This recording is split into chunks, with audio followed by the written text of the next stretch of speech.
party alright. Hey, hey.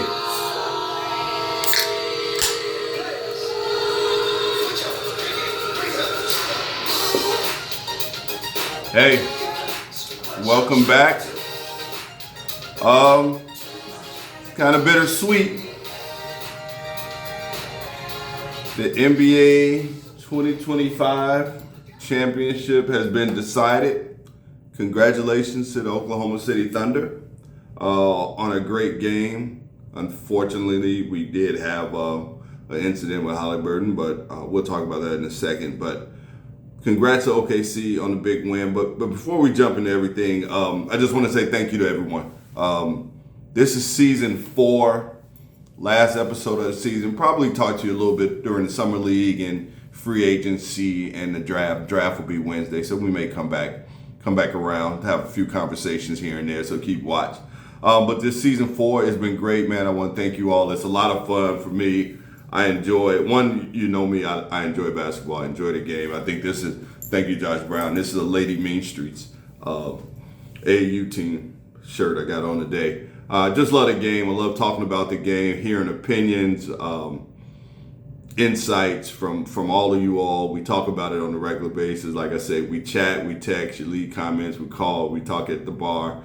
You know, it's just fun for me so I kind of hate this season is ending. So, but anyway, that's that. But again, thanks season 4. We'll be back for season 5 and we'll keep it going till whatever. So what a game last night. Really enjoyed this whole series, maybe one of the best that I've ever seen. And I've seen a lot of I'm 50, so I've probably seen a good 40 something, maybe. I've probably been watching this forever, even when they were on tape delay. So OKC gets the win. They close it out, game 7. Unfortunate incident, Hallie goes down. Now, what we're not going to do is talk about what ifs, because we can't. Injuries are a part of this game, and they happen. There have been cases, the Bulls fans probably don't want to talk about it, but the first championship the Bulls won, Magic and James Worthy were hurt. Played through it, but they were hurt. Karl Malone, that crazy team they put together with Karl Malone, Gary Payton, Shaq, Kobe Bryant to the Pistons. Karl Malone was out. He didn't play. Part of the game, Raptors, Warriors. This is when KD blew his Achilles, and he's been a monster ever since. So, Hallie, you'll be fine, man. You're going to recover great. You'll be better than ever. So, shout out to you. So, these are a part of the game. You know, Draymond getting suspended. That series turns. Things happen during the course of an NBA championship run that you just can't account for, and it's just part of the game. So we can't get into. There's no asterisk next to OKC's name for this. We can't get into what if Hallie would have played the whole game. Hallie started off hot, but note that those were deep threes. I would guess and say they would have adjusted, and he probably wouldn't have gotten that. Those open looks. I mean, he was shooting bombs, and that's not his game, but he was knocking down some bombs. So he came out hot, and the pace of the game was good. The game was tied up. And actually the game, Sam Adams summer hell today. I'm sorry. Sam Adams, and it's hot. It's hot in the shy. Woo-wee. It's 90 plus. So we don't know how his play would have progressed throughout the game. But what we do know is they kept fighting. And that's the resiliency of the Pacers has shown throughout this series, throughout this playoff run. They've had an amazing playoff run, one for the ages.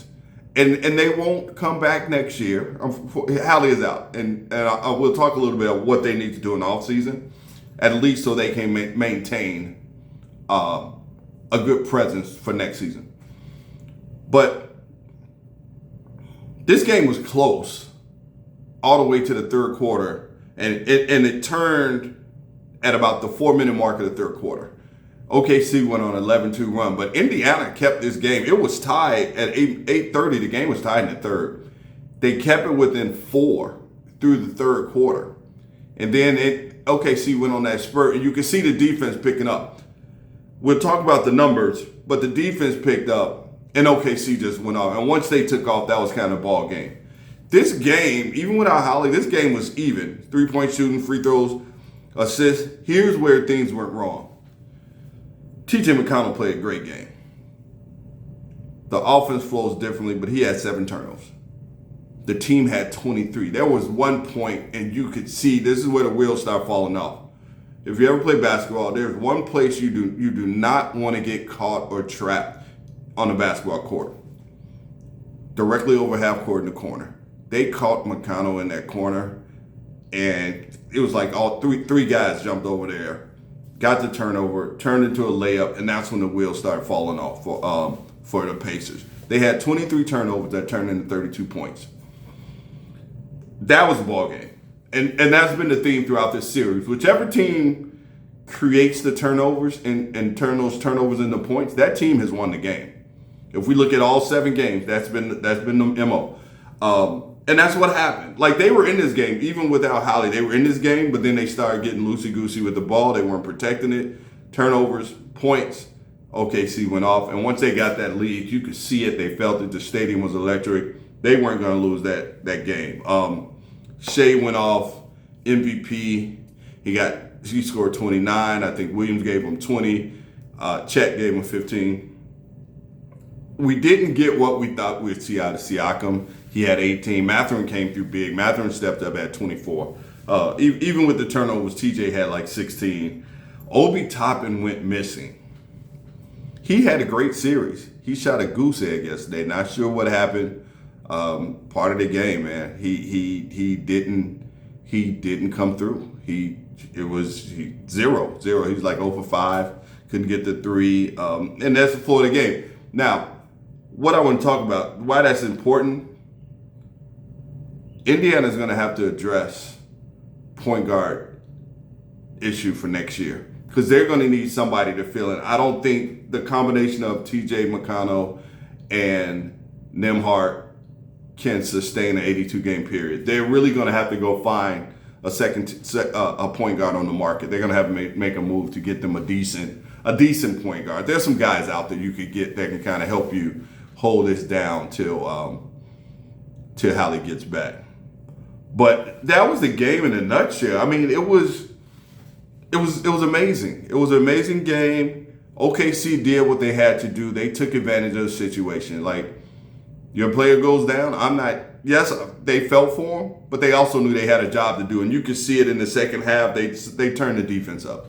And that's what they had been playing on all series was the defense. The defense turned up, and they took over the game. And they won the championship. So shout out to them. Now, SGA. He just stamped his Hall of Fame. We talked about it. We said if he gets it, he's done. He's a Hall of Famer. Only 4 people, and I'm going to make sure I get the 4 right, have won scoring title, MVP, and championship and the finals MVP. So you have 4 categories. Shaq, Kareem, SGA. Guess who did it 4 times? Michael Jordan did it 4 times. Shows you he's the GOAT, but we're not gonna go there. But he did it 4 times. So he's in a very elite group, and he's a Hall of Famer now. And OKC will be back.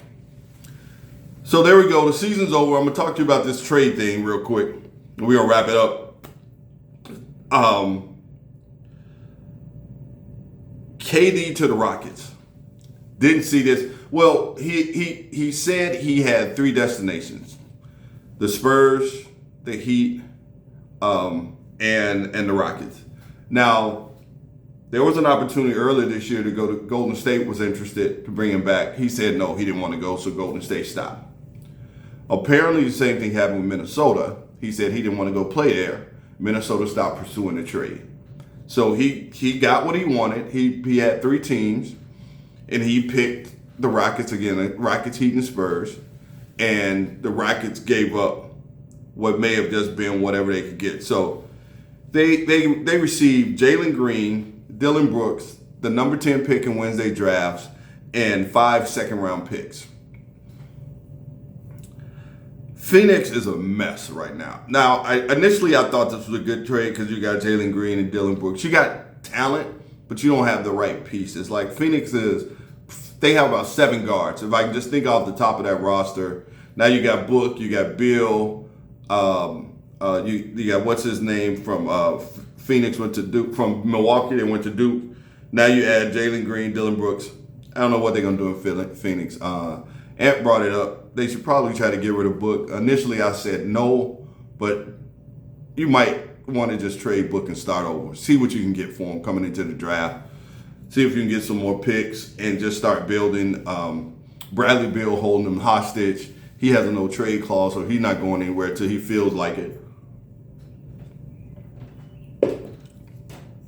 So Phoenix is a mess. Now for Houston, they've already jumped up to, so the odds for next year, right now the favorites are OKC, Cleveland, the Knicks, and then Houston. Houston's now number 4. I think before that they were probably way down, but now they're number 4 favorite to win the NBA title next year. So that's instant, and probably rightfully so. They've already locked up their coach. Now you add KD. So here's their lineup. This lineup is great, actually. KD, Sagoon, who's the all-star, coming around. Amen Thompson, and we said if you make this trade, you got to keep him, and they were able to do that. So they kept Thompson. You got Fred VanVleet. Then you got the number 2 pick from a few years ago, Jabari Smith. This is his time to shine. He has to have a great summer, and he needs to come in and ready to shine. And maybe, he's a similar build to KD. This could be great for his career because he can, learn from KD, get some mentorship, and see if he can develop to what he wants to be. Then they also have Reed Shepherd sitting on the bench. He's going to get some minutes. Reed can shoot. Reed had a great summer league last year. So you get Reed. Houston looked pretty good on paper. They look really, really good on paper. But so that was a big trade. We had some minor things. Pat McConnaughton, he re-signed with the Bucks. He's going to stay. Ime Udoka got his big contract as a coach. But the next couple of days, we could see some more activity coming up near the end of the month as we open up the free agency. We have the draft tomorrow. I think we know that the top few picks from the draft will be Cooper Flagg, Ace Bailey, and Ron Harper's son, one of the Harper boys. So those are probably your top 3 picks. Ace Bailey has said he didn't go to a couple of workouts. He didn't want to go to Philadelphia. We know, I think Cooper's consensus number 1. He'll be in Dallas, so that'll be locked in. But hey, that's it, guys. It's been a great season. Again, congratulations to the OKC Thunder. I hope Russ, the former Seattle Supersonics, Russ, James Harden, KD, they were all part of building this. Like, they still get a little respect because they were the first ones. They got pretty far and then they kind of broke up. But Sam Presti put it back together. And I think we're going to see OKC's going to be around and they're going to stay in the conversation. So shout out to OKC. Again, you all, thank you for everything. Thanks for a great season. We'll talk a little bit during the summer and then we'll come back around in the fall as we start off season 5. So, hey, thanks again. God bless y'all. Look forward to talking to you soon. Bye.